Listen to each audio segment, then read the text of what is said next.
कृपया वीडियो को पूरा देखिएगा, अधूरे ज्ञान से कोई लाभ प्राप्त नहीं होगा। नमस्कार दोस्तों, स्वागत है आप सभी का एक बार फिर से। दोस्तों, अगर आप अपनी लाइफ में कुछ नया सीखना चाहते हैं तो चैनल को सब्सक्राइब जरूर करिएगा। दोस्तों, वैसे तो प्रत्येक मास की पूर्णिमा तिथि को धनदायक और शुभ माना जाता है, लेकिन साल की कुछ खास पूर्णिमा तिथियों को सबसे शुभ और समृद्धशाली माना जाता है। पुराणों में पूर्णिमा का दिन बेहद पवित्र माना जाता है। इस दिन तामसिक चीजों का सेवन न करें, ब्रह्मचर्य का पालन करें, क्लेश कलह से बचकर रहें, किसी को अपशब्द न बोलें। इस दिन द्वार पर आए याचक को अपने सामर्थ्य के अनुसार दान देना चाहिए। इस दिन चावल का दान करना भी बहुत शुभ माना जाता है, इससे चंद्र ग्रह से संबंधित दोष दूर हो जाते हैं। अगर हिंदू धर्म की माने तो ऐसी मान्यता है कि गाय की सेवा अगर निस्वार्थ भाव से की जाए तो घर में लक्ष्मी का वास होता है। वैसे तो युगों से चला आ रहा है कि गाय को हम कुछ न कुछ खिलाते जरूर है। गाय को सनातन धर्म में लक्ष्मी स्वरूप भी माना गया है। कहा जाता है कि गाय की सेवा करने से घर परिवार सुखी और संपन्न रहता है। जिस घर में गाय की सेवा निस्वार्थ भाव से होती है, उस घर में लक्ष्मी जी की कृपा हमेशा बनी रहती है। और जिस घर में गाय की सेवा नहीं होती, अचानक से किसी भी प्रकार की वहां पर विघ्न बाधाएं आती रहती है। वैसे तो कुछ लोग शहरों में भी रहते हैं, महानगरों में रहते हैं, तो वहां पर गाय पालना संभव ही नहीं है, लेकिन गाय को वहां पर भी रोटी जरूर खिलाई जाती है। लेकिन कई बार गाय को खिलाने में कुछ भूल हो जाती है। तो कौन सी वो 3 चीजें हैं जो गाय को नहीं खिलानी चाहिए, आज हम आपसे इस वीडियो में साझा करेंगे। लेकिन दोस्तों, उससे पहले आपसे रिक्वेस्ट करते हैं कि वीडियो को लाइक जरूर करिएगा, दोस्तों को शेयर कर दीजिएगा, और अगर आपने अभी तक चैनल को सब्सक्राइब नहीं किया है तो चैनल को सब्सक्राइब करके बेल आइकन जरूर दबाइएगा। दोस्तों, गाय के अंदर सभी देवी देवताओं का निवास माना जाता है। तो आप सुबह जो पहली रोटी बनती है वह अगर गाय को खिलाते हैं तो देवी देवताओं का आशीर्वाद मिलता है। गाय को गुरु के साथ जोड़ा गया है, यानी गुरु ग्रह के साथ, बृहस्पति ग्रह के साथ, इसलिए गुरुवार के दिन गाय को रोटी पर एक चुटकी हल्दी डालकर खिलाएं तो सुख संपत्ति, धरना, ऐश्वर्य बढ़ता है। दुष्ट ग्रह शांत हो जाते हैं। जो लोग मानसिक रूप से परेशान है वह गाय को रोटी पर थोड़ा सा गुड़ रखकर खिलाएं तो सकारात्मक ऊर्जा आती है, टेंशन खत्म होती है, स्वास्थ्य अच्छा रहता है। और अगर आपको लगता है कि आपके सभी ग्रह खराब है तो ऐसे में गाय को पहली रोटी रोज खिलाएं। सभी ग्रह धीरे धीरे शुभ हो जाएंगे। कभी कभी जीवन में लंबे समय से कोई शुभ मंगल कार्य नहीं हो रहे होते, तब ऐसे में आप गाय को रोटी खिलाएं। गाय के मस्तक को छूकर अपनी मन्नत कहें, प्रणाम करें, पैर छुए तो आपकी मन्नत जरूर पूरी होगी। तो ये था गाय को आप क्या खिलाएं उसके बारे में, लेकिन गाय को क्या नहीं खिलाना चाहिए अब हम जानते हैं। गाय को रोटी तो हर कोई खिलाता है। अब यह रोटी बासी बिल्कुल भी नहीं होनी चाहिए, यानी कि एक दिन पहले की जो रोटी बनी रहती है और अब दूसरे दिन सुबह सुबह खिला देते हैं, वो नहीं खिलानी चाहिए। कई बार आप रोटी बना लेते हैं और उस दिन गाय मिलती नहीं तो रोटी रखे रह जाती है। फिर वो अगले दिन गाय को खिलाने से गाय का अपमान माना जाता है। वो रोटी बासी कहलाती है, इसलिए गाय को एक दिन पहले की बची हुई रोटी कभी नहीं खिलानी चाहिए। सड़ी गली चीजें, खराब चीजें गाय को मत खिलाइए, इससे घर में परेशानी आती है। अगर आप ऐसा करते हैं तो अपनी आदत को बदलिए, क्योंकि इससे घर में तकलीफ आती है। गाय को हरा चारा तो हर कोई खिलाता है।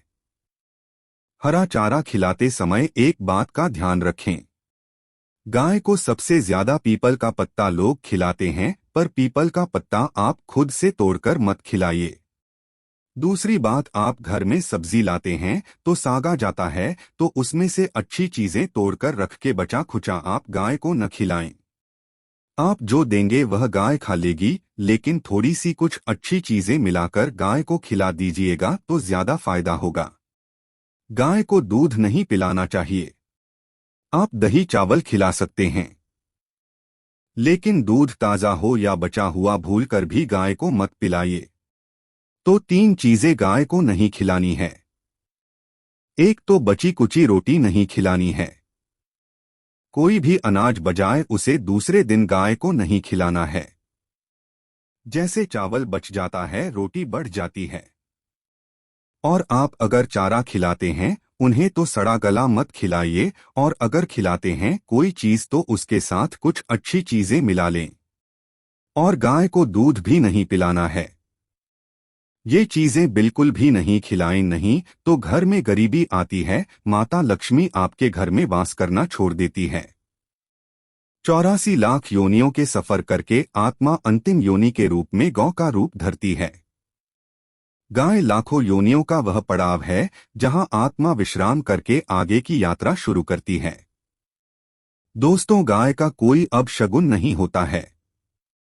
जिस भूभाग पर मकान बनाना हो वहां पर अगर आप 15 दिन के लिए गाय और बछड़ा बांध देते हैं तो वह जगह पवित्र हो जाती है।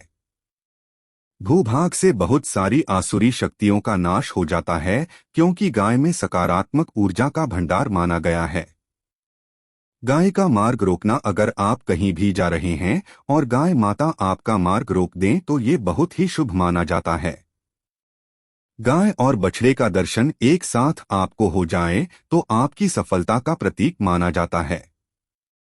अगर आपके घर के आसपास घूमते रहते हैं तो इसका मतलब है कि आपके घर से काफी सारे संकट अपने आप ही दूर होने वाले हैं और समृद्धि पूर्वक जीवन आपको मिलता है।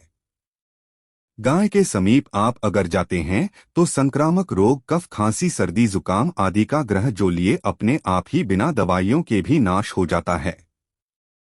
अगर आपको गाय अचानक से पहुंच मार देती है तो ये बहुत ही शुभ संकेत माना गया है, और काली चितकबरी गाय का ऐसा करना तो और भी ज्यादा शुभ माना गया है। पंचगव्य जो होते हैं वो कई रोगों में लाभदायक है। पंचगव्य क्या क्या हुए? गाय के दूध, दही, घी, मूत्र और गोबर, इन सभी को शरीर की रोग निरोधक क्षमता को बढ़ाकर रोगों को दूर करने वाला माना गया है। ऐसा कोई रोग नहीं है जिसका इलाज पंचगव्य से नहीं किया जा सकता। दोस्तों, आज के समय में लोग गौ माता की पूजा करने के बजाय, उनका सही उपयोग करने के बजाय उनको काटकर मारकर खाना ज्यादा पसंद करते हैं। बुरा लगेगा शायद, पर ये सच है। और गाय को रोटी देने से न केवल सुख समृद्धि की प्राप्ति होती है बल्कि बरकत भी होने लगती है। अगर आप गौ को पाल सकें तो अच्छी बात, लेकिन आज के मॉडर्न युग में जहां लोगों की शायद खुद के घर में रहने की जगह नहीं है, ऐसे में गौ को रखना थोड़ा कठिन और महंगा हो सकता है। ऐसे में आप गोकुल रोटी ने कम से कम रोटी देके आप सुख समृद्धि को प्राप्त कर सकते हैं। आपके घर में बरकत होने लगती है। हमारे बुजुर्ग हमेशा से कहते आए कि गाय को रोटी खिलानी चाहिए, लेकिन समय स्थिति के चलते गाय की सेवा हर कोई नहीं कर पाता, लेकिन कम से कम रोटी तो आप खिला सकते हैं। अगर रोटी भी नहीं खिला सकते, जैसे काफी सारे जो हमारे भाई बहन मलेशिया वगैरह में, लंदन वगैरह में बैठे हैं, उनको गाय नहीं मिलती है, वो पूछते हैं कि हम कैसे गौ सेवा करें। आप ऐसा कर सकते हैं, आप गौ के नाम के पैसे निकालते जाएं और फिर आप चाहे तो कभी इंडिया आए तो आप गौशाला में दान देने, या फिर आप चाहें तो वहीं पर किसी गरीब को गांव के नाम की रोटी खिलाएं। किसी भी अनाथ आश्रम में चले जाएं, किसी वृद्धाश्रम में चले जाएं, किसी भी दूसरे सफेद पशु को आप भोजन कराएं, यह भी आपके लिए बहुत अच्छा होने वाला है। कम से कम रोटी जरूर खिलाएं। हमारे देश में कई जगह देखा गया है और कई लोगों का प्रश्न आता है कि हम झूठी रोटी गाय को देते हैं, क्या ये सही है या गलत है? अगर रोटी भी नहीं खिला सकते, जैसे काफी सारे जो हमारे भाई बहन मलेशिया वगैरह में, लंदन वगैरह में बैठे हैं, उनको गाय नहीं मिलती है, वो पूछते हैं कि हम कैसे गौ सेवा करें। आप ऐसा कर सकते हैं, आप गौ के नाम के पैसे निकालते जाएं और फिर आप चाहे तो कभी इंडिया आए तो आप गौशाला में दान देने, या फिर आप चाहें तो वहीं पर किसी गरीब को गांव के नाम की रोटी खिलाएं। किसी भी अनाथ आश्रम में चले जाएं, किसी वृद्धाश्रम में चले जाएं, किसी भी दूसरे सफेद पशु को आप भोजन कराएं, यह भी आपके लिए बहुत अच्छा होने वाला है। कम से कम रोटी जरूर खिलाएं। हमारे देश में कई जगह देखा गया है और कई लोगों का प्रश्न आता है कि हम झूठी रोटी गाय को देते हैं, क्या ये सही है या गलत है। हम झूठा खाना, बचा हुआ खाना गाय को खिलाते हैं, यानी जो बच जाता है वह गाय के हवाले कर दिया जाता है।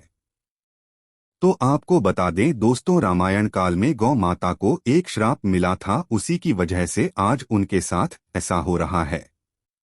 उसी शराब की वजह से गौमाता में देवी देवताओं का वास होने के बाद भी उनको झूठा खाना पड़ता है। यहाँ तक कि पॉलिथिन भी खाते हैं, हालांकि यह किसी भी लिहाज से सही नहीं है। आपको बता दें, वाल्मीकि रामायण में सीता द्वारा पिंड दान देकर दशरथ की आत्मा को मोक्ष मिलने का संदर्भ आता है। जो लोग जानते होंगे वह जानते हैं कि वनवास के दौरान भगवान राम लक्ष्मण और सीता पितृपक्ष के दौरान श्राद्ध करने के लिए गया धाम पहुंचे। श्राद्ध कर्म करने के लिए जरूरी सामग्री जुटाने राम और लक्ष्मण तो चले गए और सामान लेकर नहीं आए। इधर दोपहर हो गई, पिंडदान का समय निकलता जा रहा था। सीता मां घबराने लगी, तभी दशरथ की आत्मा ने पिंडदान की मांग कर दी। अब गया जी के आगे फल्गु नदी पर अकेली सीता जी मुश्किल में पड़ गई। उन्होंने फल्गु नदी के साथ वट वृक्ष, केतकी के फूल और गाय को साक्षी मानकर बालू का पिंड बनाया और स्वर्गीय राजा दशरथ अपने ससुर के निर्मित पिंड दान कर दिया। थोड़ी देर में भगवान राम और लक्ष्मण जब लौटे तो उन्होंने कहा कि समय निकल जाने के कारण मैंने पिंड दान कर दिया। बिना सामग्री के पिंडदान कैसे हो सकता है, इसलिए राम जी ने सीता माँ से प्रमाण मांगा। तब सीता माता ने कहा कि जो फल्गु नदी के रेत है, केतकी के फूल है, गाय है और वट वृक्ष है, जो मेरे द्वारा किए गए श्राद्ध कर्म की गवाही दे सकते हैं। इतने में फल्गु नदी, गाय और केतकी के फूल तीनों इस बात को मुकर गए। उन्होंने कहा सीता माँ झूठ बोल रही है, सिर्फ वट वृक्ष ने सही बात कही। तब सीता जी ने दशरथ का अध्ययन करते हुए उनसे ही गवाही देने की प्रार्थना करें। दशरथ जी ने सीता मां की प्रार्थना को स्वीकार करके घोषणा की कि ऐन वक्त पर सीता ने मुझे पिंड दान कर दिया। इस पर राम आश्वस्त हुए, लेकिन तीनों गवाहों द्वारा झूठ बोलने पर सीता जी उनसे क्रोधित हो गए और उन्हें श्राप दिया। फल्गु नदी से कहा कि जा, तेरा नाम सिर्फ नदी रहेगा, लेकिन तुझमें पानी कभी नहीं रहेगा। इस कारण आप भी जानते होंगे, जो लोग जानते हैं, फल्गु नदी आज भी गया में सूखी ही रहती है।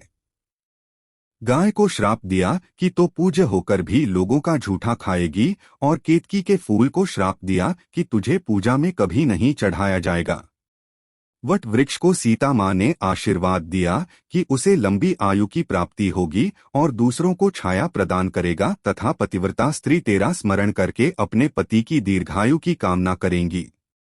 यही कारण है कि गाय को आज भी झूठा खाना पड़ता है। केतकी के फूल को पूजा से निषिद्ध बताया गया है। फल्गु नदी के तट पर जल नहीं है। सीता कुंड में पानी के अभाव में सिर्फ बालू रेत में पिंडदान किया जाता है। दोस्तों, शास्त्रों के मुताबिक गौमाता में सारे देवी देवता निवास करते हैं। 33 कोटि देवी देवता और पीटर का निवास होता है। अगर आप भी किसी मंदिर में नहीं जा सकते, पूजा पाठ नहीं करते हैं, कहीं जाकर के ग्रह दोषों का उपाय नहीं कर सकते हैं, तो आपको गाय को एक रोटी जरूर खिलानी चाहिए। हमेशा कहते हैं, पहली रोटी गाय की अगर आप भी खिलाते हैं तो दुनिया के सारे सुखों को प्राप्त कर सकते हैं। आपने अक्सर ही सुना होगा कि रसोई में पहली रोटी जो भी बने गाय को दे देनी चाहिए। हर रोज गाय को एक रोटी देने से आपके जीवन के सभी दुख दर्द दूर हो जाते हैं। खाना बनाते वक्त हमेशा पहली एक रोटी गाय की निकाल दें, इसके बाद ही परिवार के बाकी सदस्यों के लिए आपको रोटियां सेकने चाहिए। कोशिश करनी चाहिए कि गाय की उस रोटी में थोड़ा सा हल्दी मिला दें, इससे गाय को रोटी खिलाने का अपार फल प्राप्त होता है।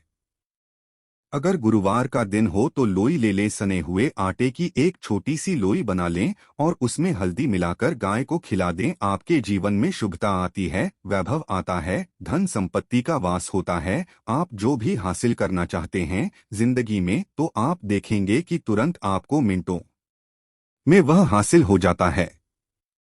इसी तरह से आपको नमक का एक उपाय बताते हैं। नमक क्या है? नमक के बिना तो हर स्वाद अधूरा है, और साथ ही साथ अगर नमक न हो जीवन में तो स्वादहीन हो जाता है। जितना हम खाने में नमक को इम्पोर्टेंट मानते हैं, उतना ही ज्योतिष में नमक को इम्पोर्टेंट ही माना जाता है और इसे कर्ज की वस्तु माना गया है। किसी का नमक खाने का अर्थ क्या होता है? उसका कर्जदार होना। आपने सुना ही होगा, नमक का कर्ज अदा करना है। इसलिए अगर आप जीवन को सुगम बनाना चाहते हैं, सरल बनाना चाहते हैं, तो नमक का एक आसान सा प्रयोग आपको आज हम बताएंगे। आप देखिए कि कितने आपको पॉजिटिव परिणाम मिलते हैं और इतना आसान है कि इसके लिए आपको अतिरिक्त मशक्कत करने की कोई जरूरत नहीं है। सिर्फ आपको अपने घर में बनी सबसे पहली रोटी लेनी है और उस पर थोड़ा सा नमक रख दें। अब आप पूछेंगे कौन सा नमक रखें? तो सबसे बेस्ट है आप सादा नमक, ढेरी वाला नमक, सस्ता नमक जो भी है वो रखें। काला नमक नहीं रखना है, आपको सफेद नमक ही रखना है। तो नमक रख लें और फिर इस रोटी को किसी कपिला गाय को आपको दे देनी है। कपिला गाय यानी सफेद रंग की गाय को आपको खिला देना है। अगर आपको कपिला यानी सफेद गाय नहीं मिलती है तो आप ये रोटी किसी भी गाय को खिला दें, मगर यदि आपको कोई ऐसी गाय दिख जाए, सबसे पहले सफेद गाय को ही खिलाना प्रेफर करें। आपको बता दें दोस्तों, ये उपाय आपकी हर समस्या को जड़ से दूर कर देता है। चाहे आपके घर में कोई बड़ी कलह हो, कोई पारिवारिक वाद विवाद हो, इस उपाय को करके आपके घर में सुख का वास होने लगता है। जो भी धन की कमी हो, बच्चों की पढ़ाई हो, करियर में सफलता हो, सभी मुश्किलें आपके जीवन की दूर होने लगती है। लेकिन गाय को रोटी देते वक्त मन में ऐसा कोई भावना लगाकर रखें कि हम रोटी खिलाते हैं या फिर हम बहुत बड़े दानी हैं, अन्यथा इस स्थिति में पुण्य फल की प्राप्ति होना संचय वाली स्थिति देता है। गाय को रोटी खिलाने से नियम से बरकत के अलावा आप देखेंगे धन संपत्ति में दिनों दिन बढ़ोतरी होने लगती है और आपके घर के ग्रह दोषों से आपको मुक्ति मिलती है। अगर आपके भी घर में धन की कमी है तो आपको ये उपाय जरूर करना चाहिए। किसी भी दिन करें, अगर सावन का पवित्र महीना है तो हर दिन शुभ है। आप जिस दिन चाहे उस दिन से कर सकते हैं और आप देखेंगे इस उपाय को करने से आपके घर से धन की कमी बिल्कुल झट से दूर हो जाती है। तो यह उपाय आप जरूर कर लीजिए। आज के लिए बस इतना ही। दोस्तों, अगर आपको यह वीडियो पसंद आया है तो वीडियो को लाइक करिएगा, दोस्तों को शेयर जरूर करिएगा और चैनल को सब्सक्राइब करके बेल आइकन जरूर बताइएगा, ताकि आने वाला नॉलेज एबल वीडियो आपको सबसे पहले मिले। दोस्तों, मिलते हैं अगले वीडियो में, तब तक के लिए good bye. Thanks for watching में वीडियो।